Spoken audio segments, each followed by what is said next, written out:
बोलने वाला गार। किसी जंगल में बबर खान नामी एक शेर रहता था। वो बहुत जालिम था, लेकिन जैसे जैसे वो बूढ़ा हुआ उसकी हिम्मत जवाब देने लगी। अब वो शिकार के पीछे भाग नहीं सकता था, इसलिए उसने सोचा कि क्यों ना कोई ऐसी तरकीब लड़ाई जाए कि शिकार खुद चलकर मेरे पास आए। एक दिन उसे एक खूबसूरत गार नजर आई। शेर ने सोचा, जरूर इस गार में कोई जानवर रहता होगा। मैं अंदर छुपकर बैठ जाता हूँ। जैसे ही वो जानवर वापस आएगा मैं उसे दबोच लूंगा। लोमड़ी की वापसी।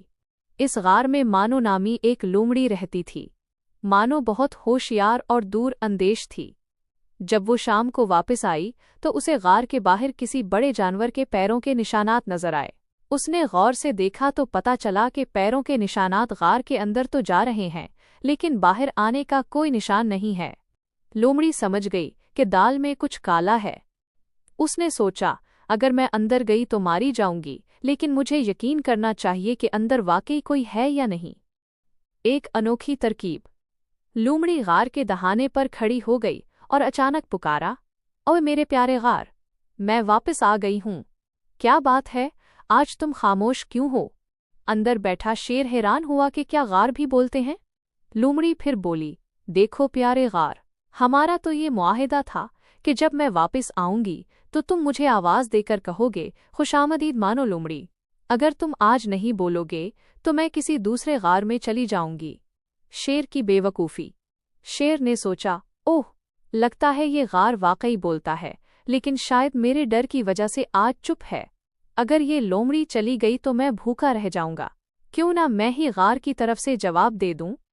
शेर ने अपनी भारी और गुर्जदार आवाज में गार के अंदर से जवाब दिया, खुशामदीद मानो बीबी, अंदर आ जाओ, मैं तुम्हारा ही इंतजार कर रहा हूँ।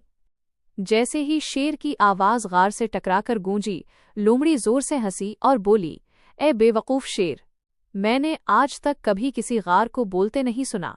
तेरे बोलने ने ही तेरा राज फाश कर दिया। अंजाम। लोमड़ी वहां से दम दबाकर भागी और अपनी जान बचा ली, जबकि शेर मियाँ सारी रात गार में अकेले बैठे अपनी बेवकूफ़ी पर हाथ मिलते रहे। कहानी का सबक।